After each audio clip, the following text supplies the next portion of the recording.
This knowledge is shared purely for educational purposes and to help you understand how to protect your accounts.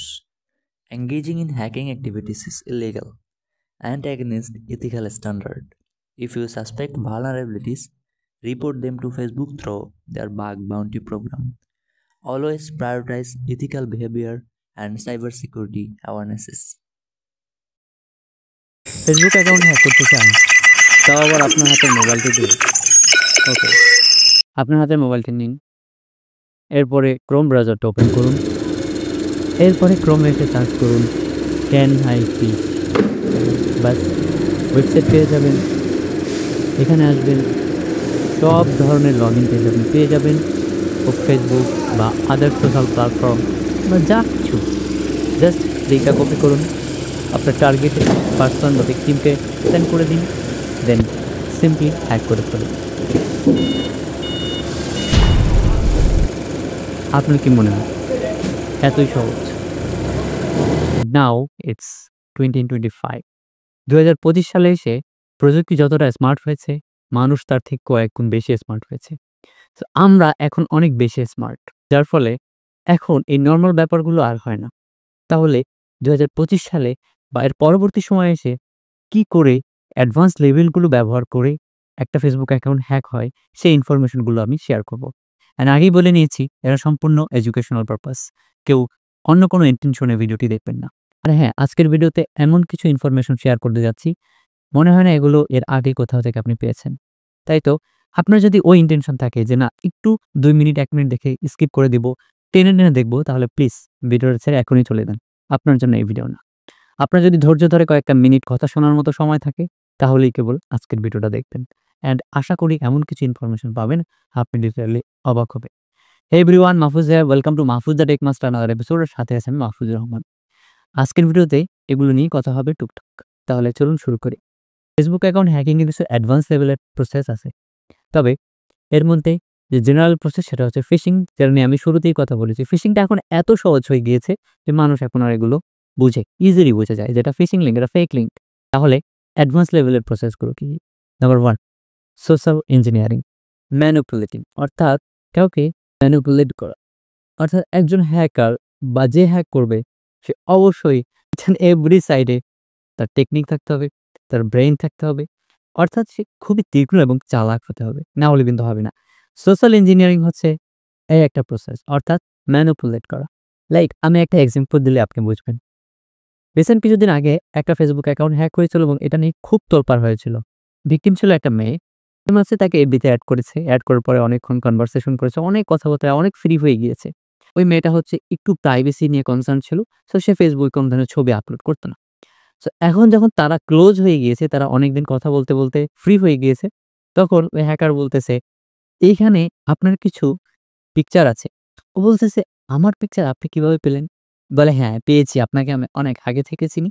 বা এই ধরনের কথাবার্তা বলে তাকে ম্যানিপুলেট করে তাকে এই লিঙ্কে তাকে নিয়ে এসেছে। নিয়ে আসার পরে সিম্পলি দেখতেছে যে নতুন লিঙ্ক ব্রাউজার থেকে ওপেন হয়েছে, তাহলে আমার এখানে ফেসবুকটা লগইন করতে হবে। সো সিম্পলি সে লগইন করে ফেলেছে। তো লগইন করার ফলে কিন্তু ডেফিনিটলি কি হয়েছে আপনি বুঝতেই পারছেন।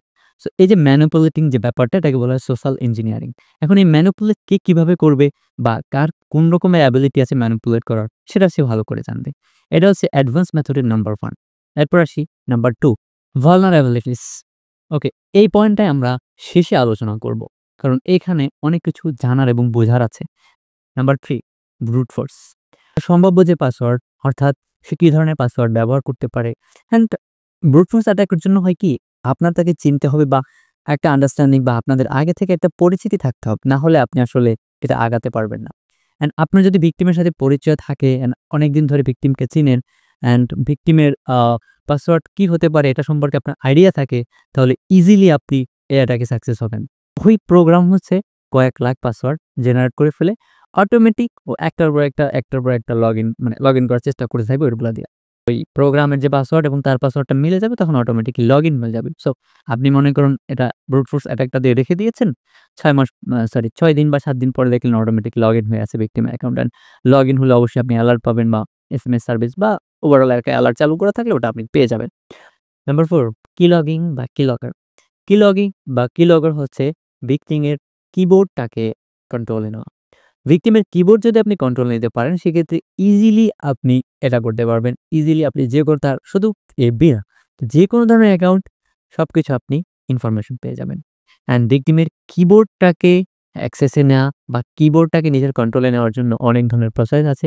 তবে এটা আপনি জেনে রাখুন যে কি লগিং এর মাধ্যমে আপনার একটা কনসেপ্ট এসেছে যে আপনার কিবোর্ডের মাধ্যমেও কিন্তু আপনার ইনফরমেশনগুলো পাচার হয়ে যেতে পারে।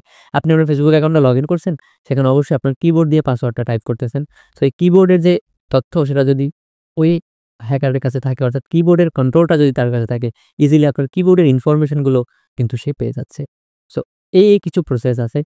এগুলো হচ্ছে অ্যাডভান্স লেভেলের প্রসেস যেগুলো ব্যবহার করে থাকে। অ্যান্ড এই প্রসেসগুলো জানার ফলে আশা করি আপনি এতটুকু হলেও সতর্ক থাকবেন যে এই পদ্ধতি থেকে আপনার অ্যাকাউন্টটা হ্যাক হতে পারে। And this video is only for educational purpose. ২ number option ছিল ভালনারেবিলিটিস, সেটা নিয়ে আমি বলেছিলাম ভিডিওর শেষে ডিসকাস করব। আমরা শেষ পয়েন্টে চলে এসেছি।